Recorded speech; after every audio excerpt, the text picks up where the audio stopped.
మీరందరూ ఏమనుకోవద్దు, కొంచెం మాట్లాడాలి నేను. ఓకే మిత్రులారా, మనం కార్యక్రమం ప్రారంభించే ముందు తెలంగాణ సీనియర్ సిటిజన్ అసోసియేషన్ ఉపాధ్యక్షులు శివరామకృష్ణ గారిని వేదిక మీదకి సగర్వంగా ఆహ్వానిస్తున్నారు. అలాగే ఈరోజు 80వ పుట్టినరోజు 80వ అడుగుపెట్టిన మనందరి senior member Shri T Pandurangarao గారిని వేదిక మీదకి ఆహ్వానిస్తున్నారు.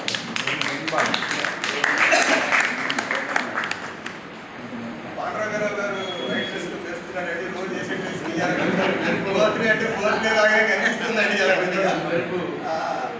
మన మెంబర్ పాండురంగారావు గారు 1946 స్వతంత్రం రాకముందు ఒక సంవత్సరం ముందు పుట్టాడు.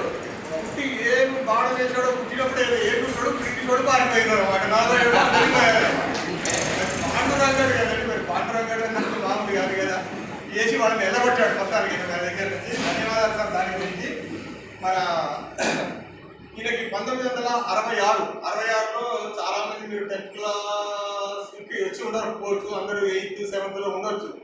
66లో సార్కి పెళ్ళి అయింది అనమాట.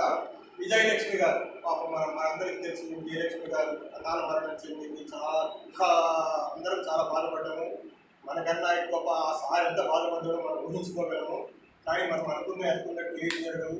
ఏదైనా భగవంతుడు ఇచ్చి ఆయన జరిగినట్టు ఆయన ప్రకారం తీసుకెళ్ళిపోతూ ఉండడు. మనం ఉండాలి, స్టడీ చేయాలి, బాధపడాలి, బాధపడ్డా కానీ తట్టుకొని ఇతరులకు ఇన్స్పిరేషన్గా ఉండాలి. అలాంటి ఇన్స్పిరేషన్గా ఉండే వ్యక్తుల్లో నేను చాలా సందర్భాల్లో మన దగ్గర చెప్పాను. మన పాండురంగారావు గారి గురించి ఆయన పక్క దెబ్బలు ఇమీడియట్గా 1 కాదు 2 కాదు ఎన్ని దెబ్బలు పడ్డాయండి ఆయన. కానీ మనోధైర్యాన్ని కోరుకోలేదు. అది సమాజానికి ఆయనకి ఇస్తున్న ఒక సూచన అంటారా, దాన్ని సందేశం. అది అలా స్ఫూర్తిని ఇవ్వాలి. చాలా మంది ప్రాబ్లమ్స్లో ఉన్నాము, సాధించిన డిఫరెంట్. ఓకే తప్పదు, ఏదున్నా కానీ మనం ఈ సైకిల్లో, మన లైఫ్ సైకిల్లో ఇవన్నీ తప్పబట్టి. మేడం గారు విజయలక్ష్మి గారు ఈయన 1963లో మీరందరూ ఎక్కడ ఉన్నారండి? 63 అంటే మీరు 5th 6thలో ఉన్నారా? ఎక్కడ ఉన్నారు? అంతేనా? 63లో ఈయన సిగరెట్లో అపాయింట్ అయ్యాడు.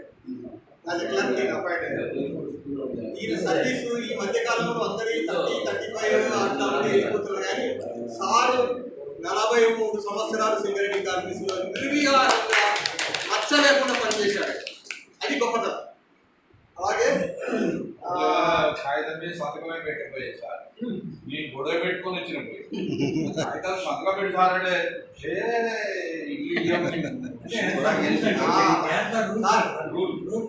నేను పోయినా పెట్టకపోతే నేనేం చేస్తాను, నా సొంత విషయం ఏదో లిటిగేషన్ ఉంది సార్ తెలుసుకోవడానికి పోయి పెట్టమంట. కానీ వాళ్ళకి మేనేజ్మెంట్ నుంచి ఎంత ఉంటుంది, మేనేజ్మెంట్ చేయాల్సిన పనులు ఆ రూల్స్ ప్రకారం, రెగ్యులేషన్ ప్రకారం ఆఫీసర్ అనే టైం నడవాల్సి వస్తే తప్పదండి. మనం చేయలేము. మనకి ఇక్కడ మనకు సార్ తెలిసినట్టు చేయలేము కదా అంటారు. కానీ మన ఆశపోతే మనం పోతాం, అందరూ తప్పని నేను అనుకుంటున్నాను. సార్ ఫస్ట్ క్లర్క్గా ఆర్కేపీలో పనిచేశారు. తర్వాత ఆయన ఈఎంగా 2006లో పర్సనల్ మేనేజర్గా ప్రమోషన్ చేసి మన స్కూల్స్లో ప్రోగ్రామ్స్, చాలా ప్రోగ్రామ్స్లో మనం సార్ గురించి చెప్పుకున్నాము. సింగరేణి అన్ని స్కూళ్ళకి సార్ హెడ్గా పనిచేశాడు. ఆ పిల్లల దగ్గర పోయినప్పుడు కూడా అందరినీ ముద్దాడుతాడు. వాళ్ళందరికీ ఏదో ఒకటి మనవాళ్ళు వాళ్ళ ఏదున్నా స్కూల్లో చాలా కార్యక్రమాలు చేశారు. వాళ్ళకి బట్టలు ఇవ్వడం కానీ, ఫుడ్ పెట్టడం కానీ, వాళ్ళకి పెన్సిళ్ళు, రేజర్స్, బుక్స్, షూస్ అన్నీ చాలా సందర్భాల్లో ఇచ్చాడు సార్. సార్ 2 పిల్లలు, 2 మగ పిల్లలు, 1 పాప అండి. ఎల్డర్ సన్ సుధీర్ బాబు, ఈయన అండర్ మేనేజర్గా చేశారండి విద్య శ్రమంలో. సార్ పడ్డ ఫస్ట్ రికార్డ్. ఫైర్ యాక్సిడెంట్ మీకు తెలుసు, మీరందరూ ఓవర్మెన్ సర్దార్లే కదా జరిగినారు. అదంతా ఓవర్మెన్ సర్దార్ సైనిక్ లైన్లో చేసిన వాళ్ళు కూడా ఉన్నారు చాలా మంది. అది మేజర్ సార్ లైఫ్లో పెద్ద దెబ్బలు అయింది. బాబు పోవడము, కోలుకోలు అని దెబ్బ. అలాగే ఇలా డాక్టర్ ఇళ్ళకి మనం మీకు హెడ్ ఆఫీస్లో నాకు తెలుసుకున్నారు. ఇంకా ఎవరైనా హెడ్ ఆఫీస్లో సరౌండింగ్లో చేసినందుకు డాక్టర్ ఇల్లా తెలిసే ఉంటుందండి. ఆమె ఎవరు తెలుసు? బసాయి గారికి తెలుసు. బసాయి గారి దగ్గర ఇక శాస్త్రి కంటే అది వదిలేండి, శాస్త్రికి అన్ని తెలిసే ఉంటుంది. ఆమె కూడా మన కెమిస్ట్రీగా రుద్రంపూర్లో చేసింది. ఆమెకి సుధీర్ గారికి వాళ్ళకు ఒక పాప, ఒక బాబు సుధీర్ బాబు, సన్ ఏమో బీటెక్ చేసి సాఫ్ట్వేర్ ఇంజనీర్గా హైదరాబాద్లో చేస్తున్నాడు. పాప ఏమో బీటెక్ 4th ఇయర్ చేస్తున్నారు పాప. సెకండ్ సన్ రమేష్ బాబు గారు, ఒకసారి లేచి అందరినీ కలవండి సార్. సార్ ఒక రెండవ బాబు, సారు డాక్టర్ ఇల్లాం, సార్ ఒక చిన్నకోట. నాకు ఈ సారు రైల్వేస్లో చేస్తున్నాడు లోకో పైలట్గా అనేసి నాకు ఫస్ట్ అది ఎందుకంటే మా మిసెస్ తరఫున అందరూ రైల్వేస్ ఎస్ఎస్లు బిసెస్లు ఆ లోకో ఇన్స్పెక్టర్లు అందరూ తెలుసు. అప్పుడే చెప్పాడు సార్ లోకల్ వాడు పైలట్గా చేస్తున్నాడు.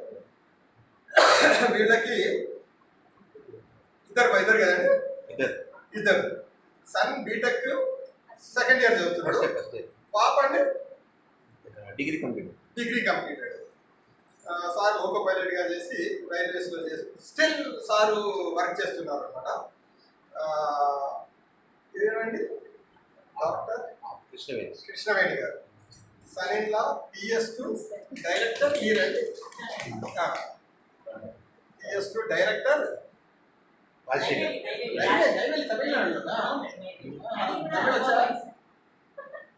తమిళ మాట్లాడుతురా? అరే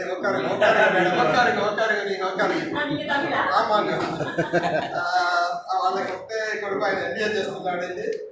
మరి ఇప్పుడు చెప్పాలండి నాకు మిత్రులారా, ఒకటే ఒక విషయం గుర్తుంచుకోవాలి.